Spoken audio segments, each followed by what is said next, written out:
Welcome back to my YouTube channel. I hope you all are doing great. तो अच्छा जी, आज का जो व्लॉग है वो हम स्टार्ट कर रहे हैं सुबह नाश्ते से। यहाँ पे मैंने अपने लिए बनाया था, एक अच्छा सा टोस्ट बना लिया था।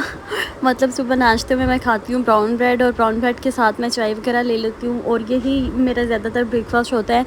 या कभी कभी इस तरह से होता है कि जिस दिन मेरा सुबह ये वाला ब्रेकफास्ट करने का दिल नहीं कर रहा होता तो मैं पराठा ले लेती हूँ, या मतलब सो मैनी ऑप्शंस होती हैं।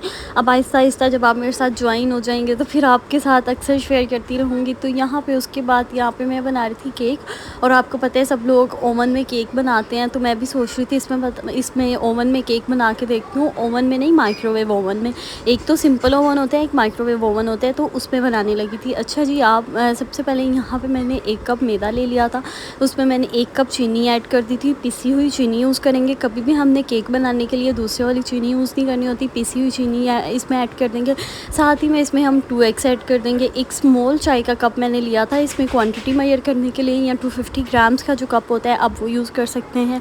और साथ में 1 टेबलस्पून मैंने इसके लिए बेकिंग पाउडर ले लिया था, और बस और थोड़ा सा दूध ऐड किया था, और इसका मैंने बैटर बना लिया था। ऑयल इसमें मैंने 1/2 कप यूज़ किया था। तो ये थी मेरी ऑलमोस्ट सारी जो क्वान्टिटी मैंने इसमें यूज़ की थी वो यही थी मेरी। और इसके अलावा ये कि आजकल मतलब मैं फ़्री हुई नहीं हूँ स्टडी करके, अपने एग्ज़ाम्स वगैरह दे के, तो मैं वैसे ही घर में फ़्री होती हूँ, तो इसलिए मेरी कोई इतनी ख़ास एक्टिविटीज़ नहीं होती। ज़्यादा एक्टिविटीज़ मेरी यही होती हैं, कुकिंग कर ली, अच्छा सा टाइम स्पेंड कर लिया, अपनी स्किन केयर कर ली, क्योंकि ख़ुद को भी टाइम देना चाहिए, और मुझे ये होता है कि मैं ख़ुद को अच्छा सा टाइम दूँ, अपनी अच्छी सी स्किन केयर करूँ।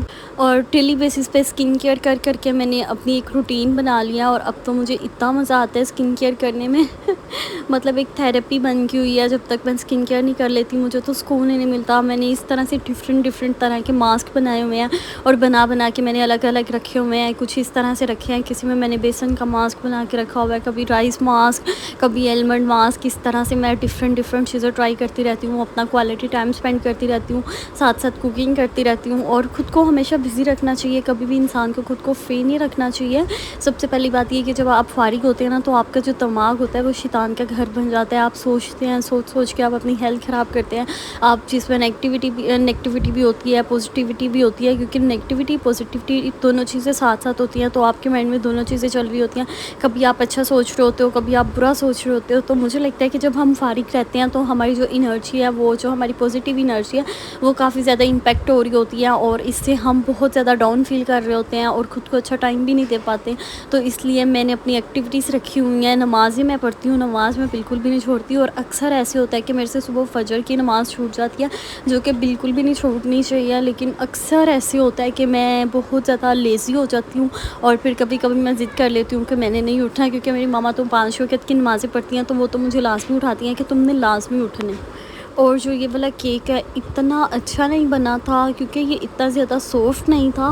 वैसे माइक्रोवेव में बन तो जाता है 1 मिनट में, लेकिन इतना सॉफ्ट नहीं था। और जो इसका टेक्सचर जो था, जो इसका टेस्ट था, जो दूसरी वाला केक हम बेक करते हैं उस तरह से नहीं था, इसलिए मुझे तो ये इतना अच्छा नहीं लगा। आपका मुझे पता नहीं है। उसके बाद मैंने होममेड जैम भी बनाई थी, क्योंकि काफ़ी ज़्यादा मेरे पास एप्पल्स पड़े हुए थे जो कि यूज़ में नहीं आ रहे थे, तो फिर मैंने उसकी जैम बना ली। तो यहाँ पर मैंने कुछ न्यू शॉपिंग की थी। ये सारे डिज़ाइनर ड्रेसेस हैं। ये जो सामने पर्पल कलर का ड्रेस है, ये मैंने लिया था अगनूर से लिया था, और ये मैंने इतना मुझे अच्छा लग रहा था पर्पल कलर। ये बहुत अच्छा लगता है पहना हुआ, तो आप लोग भी ये वाला कलर ज़रूर ट्राई करिएगा पहन के। और मुझे भी ये बहुत ही ज़्यादा पसंद आया था। और ये इस तरह से एम्ब्रॉयडरी हुई हुई है इस पर, तो और डिज़ाइनर ड्रेस आप खुद घर में भी बना सकते हैं, क्रिएट करवा सकते हैं। ये सिंपल इन्होंने टिशू यूज़ किया हुआ है, और एम्ब्रॉयडरी इस पर की हुई है, तो आप लोग भी सेम एज इट इज़ इसकी डिज़ाइन को कॉपी करवा सकते हैं।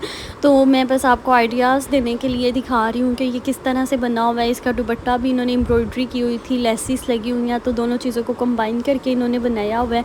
और ये वाला ड्रेस मुझे 15,000 रुपीज़ का मिला था। और इसका सबसे जो मज़े की चीज़ मुझे लग रही थी ना, वो इसका दुपट्टा लग रहा था, क्योंकि जिस दुपट्टे के ऊपर इस तरह से साइड पे एम्ब्रॉयडरी हुई होती है ना, वो कितना मज़े का लगता है। मतलब मुझे तो बहुत मज़े का लगता है, तो इसलिए ये वाला मैंने ले लिया था। और एक मैंने एथनिक से ये वाला लिया था। ये भी जितने ज़्यादा सिंपल ड्रेसेस होते हैं ना, उतने ही ज़्यादा डिसेंट लगते हैं, उतने ही ज़्यादा आप एलिजेंट लगते हैं, आपकी लुक बहुत डिसेंट आती है। तो इसलिए मुझे तो सिंपल और डिसेंट ड्रेसेस पसंद है। और मैं कहती हूँ कि जब मेरी शादी हो जाएगी ना, फिर मैं पहन लूँगी हैवी। और जो इस तरह के हैवी होते हैं ना, वो मैं स्टिच करवा के साइड पर लगा लेती हूँ। मैं कहती हूँ कि ये मैं शादी के बाद पहन लूँगी। मतलब शादी से पहले आपको थोड़े से इतने फैंसी ड्रेसेस नहीं पहनने चाहिए, आपको सिंपल से गर्लिश टाइप ड्रेसेस पहनने चाहिए। तो ये गर्लिश टाइप था, ये सिंपल सा ड्रेस था, इसके ऊपर इन्होंने स्टोन्स लगाए हुए थे और गोल इसका गला बनाया हुआ था और बाजू के आके इसके स्टोन्स ये स्टोन्स लगे हुए हैं, स्टोन्स नहीं बटन्स कहते हैं सॉरी, ये लगे हुए हैं। तो ये दिखाने का मकसद ये था कि आप लोग इसको भी सेम एज इट इज़ ही डिज़ाइन करा सकते हैं, क्योंकि अक्सर लोगों को स्टिचिंग आती होती है या अक्सर लोगों का माइंड इस मामले में बहुत ज़्यादा अच्छा होता है। जैसे मैं हूँ, मुझे तो स्टिचिंग भी नहीं आती और मेरे घर में भी कोई स्टिचिंग नहीं करता, तो मुझे तो डिज़ाइनर ड्रेसेस ही लेने पड़ते हैं। लेकिन डिज़ाइनर ड्रेसेस जितने इनके प्राइसेस होते हैं ना, उस हिसाब से बहुत ज़्यादा कॉस्टली होते हैं। अगर इनकी कॉस्ट की बात की जाए ना, तो ये बहुत ज़्यादा कॉस्ट इनकी पड़ जाती है, क्योंकि उन्होंने अपने रेंट आउट देने होते हैं, उन्होंने अपने अपने जो उनके स्टिचिंग करवाते हैं उसके उन्होंने देने होते हैं, फिर उनके बिल्स होते हैं, फिर उनकी शॉप के इतने ज़्यादा एक्सपेंसिव होते हैं, तो ये सारे इन्होंने इसी में से निकालने होते हैं। अगर आप लोगों के पास कोई अच्छा टेलर है तो आप लोग same as it is stitch design करवा के आप उसको दिखा के सेम एज इट इज़ सिलाई करवा सकते हैं, क्योंकि ये चीज़ें घर में बनाए ना तो ये बहुत ही ज़्यादा रीज़नेबल बनती हैं। इसमें कोई इतना इसमें कुछ है भी नहीं, बस इसमें जो फैब्रिक था वो क्वालिटी फैब्रिक था। अगर आप लोग भी क्वालिटी फैब्रिक यूज़ करें तो इतने अच्छे ड्रेसेस बन जाते हैं। तो आज मैंने एक छोटा सा व्लॉग बनाया है, पता नहीं आप लोगों को अच्छा लगता है या नहीं लगता।